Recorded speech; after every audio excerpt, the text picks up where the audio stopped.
Survey number 47,697లో సుమారుగా ఒక 20 ఎకరాల్లో 30 నుంచి 35 అడుగుల లోతు పెద్ద పెద్ద గుంటలు పెట్టి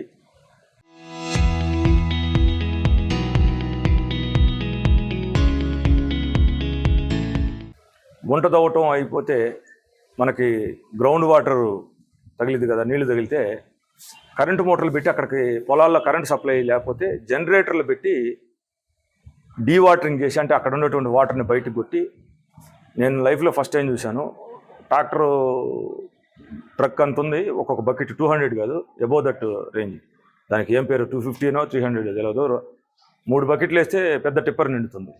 అంత పెద్ద టిప్పర్ని పెట్టి భూమి గర్భంలో దారుణంగా ఒక 25 అడుగులు 30 అడుగులు గుంట పెట్టి ఇసుక దోలుతూ ఉన్నారు. నేను ఆ క్వారీ విజిట్ చేద్దామని విజిట్ చేసి ఎంఆర్ఓ గారికి చేరాల, అలానే ఆర్డీఓ గారికి రిప్రజెంటేషన్ ఇచ్చి మైనింగ్ ఏడీ గారికి ఇద్దామని వెళ్తే తెరా ఒక 6 లారీలు టిప్పర్లు ఈ పెద్ద ప్రొక్లైనరు చేస్తుంటే 6 లారీలు ఏమో 5 లారీలు మమ్మల్ని చూసి పారిపోయినాయి. ఖాళీ లారీలు వచ్చిన క్వారీలో నుంచి. అది మేము మా ఎమ్మటుండాళ్ళు దూకి 30 అడుగులు అనే తలకి తిరిగి వెళ్ళే తలకే ఈ లోడింగ్ చేసినటువంటి లారీ ఒక్కదాన్నే ఆపగలిగాం, మిగిలిన వెళ్ళిపోయినాయి. ఆ దోవ కూడా పొలాల్లో ఉంటానా, మాకు ఫస్ట్ టైం వెళ్తానా కన్ఫ్యూజ్ అయ్యి దాన్ని ఆపలేకపోయాము. అక్కడి నుంచే స్పాట్ నుంచి మైనింగ్ ఏడీ శ్రీనివాసరావు గారు, అలానే మన ఆర్డీఓ గారు సార్ పేరు నరసింహరావు గారికి ఫోన్ చేస్తే ఆయన తక్షణమే చీరాల ఎంఆర్ఓ గారిని పంపడం జరిగింది. స్పాట్కి బాపట్ల మైనింగ్ ఏడీ గారు, అలానే చీరాల ఎంఆర్ఓ గారు రావడం జరిగింది. వస్తే వాళ్ళే ప్రత్యక్షంగా చూశారు. సుమారు అది కరెక్ట్గా మెజర్ చేసి ఆ 20 నుంచి 25 ఎకరాల గుంటల్లో ఆ శాండ్ డిగ్ చేసింది ఫైన్ వేస్తే కనీసం 100 కోట్ల రూపాయలు ఫైన్ వేయాల్సి వస్తుంది, పెనాల్టీ వేయాల్సి వస్తుంది.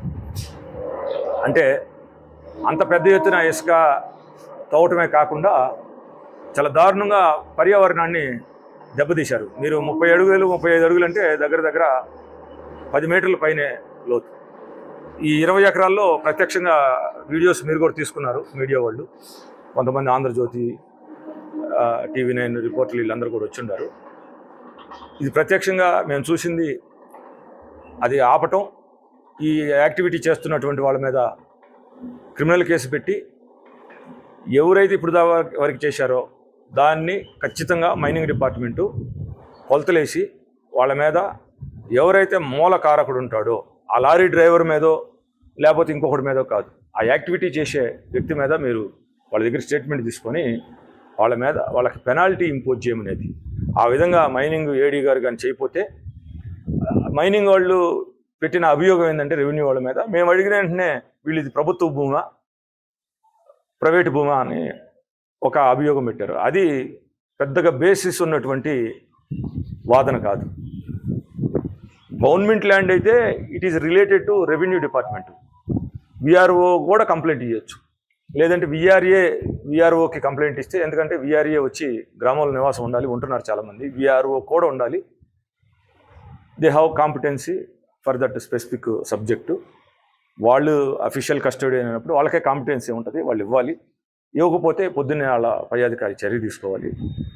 నేను ఇప్పుడు ఇక్కడికి వచ్చిన కారణం కూడా ఆర్డీఓ గారికి ఆ కౌరువారిపాలెంకి సంబంధించినటువంటి స్పెసిఫిక్ సర్వే నెంబర్ని ఇస్తూ, మీరు అక్కడ ఉన్నటువంటి విఆర్ఓకి ఆయన జ్యూరిస్డిక్షన్లో ఉన్నటువంటి సర్వే నెంబర్లో శాండ్ థెఫ్టింగ్ జరుగుతుంది, ఆయన అఫీషియల్గా కస్టోడియన్గా ఉన్నటువంటి చోట దాన్ని మీరు సేఫ్ గార్డ్ చేయమని చెప్పి ప్రాపర్ సర్వేలెన్స్ పెట్టుకోమని 24/7 ఇద్దరు విఆర్ఏల్ని ఆ స్పెసిఫిక్ ఏరియాకి, అక్కడ ఆ పక్కన ఉన్న వాళ్ళకి 12 అవర్స్, ఎందుకంటే 24 అవర్స్ ఒకే విఆర్ఏ చేయలేడు కాబట్టి విఆర్ఓ రేత్రిపూట కాపలాగా ఏమో మేము అడగం, కానీ విఆర్ఏని అధికారికంగా రిటర్న్గా కానిస్తే ఆ యాక్టివిటీ జరుగుతుంటే అతను ఉంటాడు కాపలా, లేదంటే 1 గంట 6 గంట లేకపోయినా గ్రామస్తులు ఎవరైనా సమాచారం ఇస్తే రిటర్న్ కంప్లైంట్ ఇవ్వడానికి అందుబాటులో ఉంటారు. కాబట్టి ఈ పోలీసులు వచ్చి దగ్గరుండి ఈ తోలిచ్చే ఈ ఇల్లీగల్ యాక్టివిటీ పోతుంది.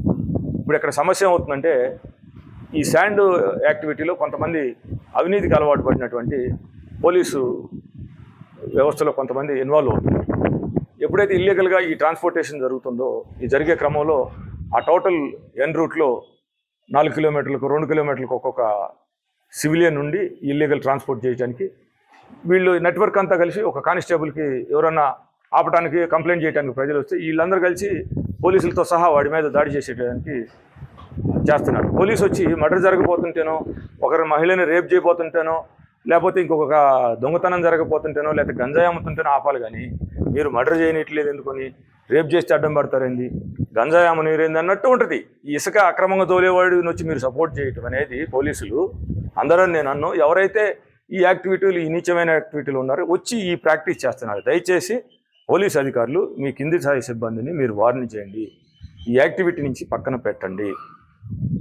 ఈ ఘర్షణకి జరగకుండా ఉండేదానికి రెమెడీగానే నేను ఆర్డీఓ గారికి సజెస్ట్ చేసి, ఎట్టి పరిస్థితుల్లో ఉన్న 1.5 ఎకరాలు ఉంటాయి 3 డొమైన్స్లో, అంటే రూరల్, టౌను అండ్ వేటపాలెం. టౌన్లో ఎక్కడ శాండ్ ఉండదు, అర్బన్లో చరాల రూరల్ మండలంలో కూడా ఈపురపాలెం, రామకృష్ణాపురం ఇలాంటి చోట్ల ఉంటుంది, గ్రామాల్లోనే ఉంటుంది. ఈవెన్ వేటపాలెంలో కూడా, మెయిన్ వేటపాలెం, దేశపేటలో తక్కువ ఉంటుంది. ఈ ఎక్కడైతే విలేజెస్ ఉంటాయో రిమోట్లో అక్కడ ఉంటాయి.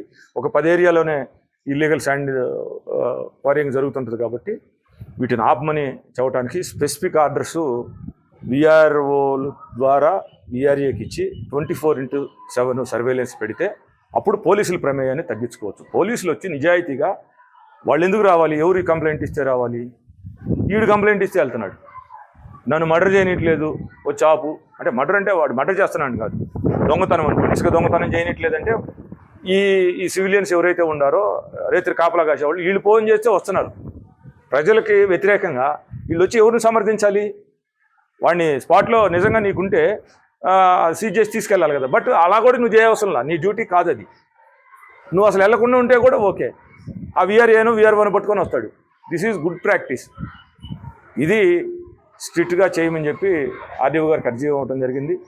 మేము ఏదైతే క్వారీ విజిట్కి వెళ్తే అక్కడ లైవ్లో ఈ ఇల్లీగల్ శాండ్ ట్రాన్స్పోర్టేషన్ జరుగుతుంటే దాన్ని కూడా ఆపిచ్చి ఆ వెహికల్స్ మన ఆర్డీఓ గారు పంపించినటువంటి ఎంఆర్ఓ గారికి, మైనింగ్ ఏడీ గారికి ఇవ్వడం జరిగింది. దయచేసి ఈ చీరాల నియోజకవర్గంలో ఉన్నటువంటి రెవెన్యూ వ్యవస్థ కానీ, మైనింగ్ వ్యవస్థ కానీ మీ ఉద్యోగాలు మీరు చేయండి. దయచేసి పోలీస్ డిపార్ట్మెంటు ఈ శాండ్కి సంబంధించినటువంటి సబ్జెక్టులో ఇన్వాల్వ్ కావద్దు. అయితే మేము కూడా వీళ్ళకి వ్యతిరేకంగా ప్యారలల్గా ఇంకొక సిస్టమ్ను పెట్టుకొని నిరంతరం వీటి గురించే చెప్పిస్తాం. ఏముంది, 4 పోలీస్ స్టేషన్లు ఉన్నాయి, ఈపురపాలెం, 1 టౌను, 2 టౌను, వేటపాలెం, 4 రోడ్లు 8 మంది కానిస్టేబుల్స్ ఉంటారు, అంతకన్నా ఉండరు. ఈ 8 మంది ఏం చేస్తున్నారనేది ప్రతిరోజు ఒక గ్రూప్ క్రియేట్ చేసి మీ పై అధికారులకు చెప్తాం, లేకపోతే రోడ్డు మీద చెబుతాం. మీరు అక్కడ దాకా తెచ్చుకోవద్దు. అంతేగాని ఈ సూడో రౌడీలను పెట్టుకొని మీరు వాళ్ళకి సపోర్ట్ చేసి ఒక వికృతమైనటువంటి పోలీసు డిపార్ట్మెంట్ అంటే మాకు చాలా గౌరవం. మీ విధులు ఏందనేది మాలాంటి వాళ్ళు గుర్తు చేయాల్సిన అవసరం లేదు. మీ విధి ఇది కాదు, శాండ్ మీ సబ్జెక్ట్ కాదు, రైస్ మీ సబ్జెక్ట్ కాదు, లా అండ్ ఆర్డర్ కంట్రోల్ చేయటమే, దొంగతనాలు చూడకుండా ఆపేదే.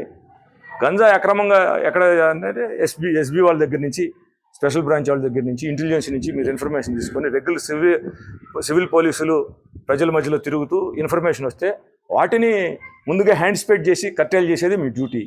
లా అండ్ ఆర్డర్ కంట్రోల్ చేసేది మీ మహిళల మీద ఎవరికైతే దాడులు చేస్తారో, ఈవిటీజింగ్కి ఆ నేచర్కి ఎవరైతే అలవాటు పడినారో ఆకతాయిలు ఆట కట్టించేది, మర్డర్ చేసేటటువంటి పరిస్థితులు ఏమైతే ఉంటాయో వాటిని హ్యాండ్ స్పెడ్ చేసి వాటిని ముందుగానే నిరోధించేది మీ డ్యూటీ. మీ డ్యూటీలు మేము గుర్తు చేస్తాం. మీరు ఈ రెండింటి మీద అందరని నేను అన్నాను, ఎవరైతే వాళ్ళు ఈ 4 పోలీస్ స్టేషన్లో 4 ఇద్దరులు ఉంటారు, 8 మంది. ఈ 8 మంది రోజు ఏం చేస్తున్నారో బజార్లోకి వచ్చి చెప్పడం మాకు చిన్న విషయం. ఏమి చేస్తున్నారో చెప్పటం అనేది విత్ ప్రూఫ్ చాలా చిన్న విషయం. దయచేసి అక్కడ దాకా పోలీసులు తెచ్చుకోవద్దు. మీరు ఈ శాండ్, ఈ ఇల్లీగల్ రైస్ దీనిలో నుంచి బయటికి రండి. అప్పుడు మీకు అద్భుతమైనటువంటి ట్రాఫిక్ కంట్రోల్ చేయడానికి మీ మనసంతా దీని మీదే ఉంటుంది. మీ డ్యూటీ కూడా అదే కదా. అప్పుడు గంజాయి అమ్మటానికి అవకాశం ఉండదు. మీ మైండ్ టైం అంతా దీని మీదే ఉంటుంది. అప్పుడు మహిళల్ని కూడా ఎవరు వేధిస్తున్నారో ఆ మనసంతా ఇటే ఉంటుంది, టైం అంతా దీనికే సరిపోద్ది. ఎవరైతే ఉన్నారో దయచేసి ఆఫీసర్లు కూడా వాళ్ళని కంట్రోల్ చేయండి.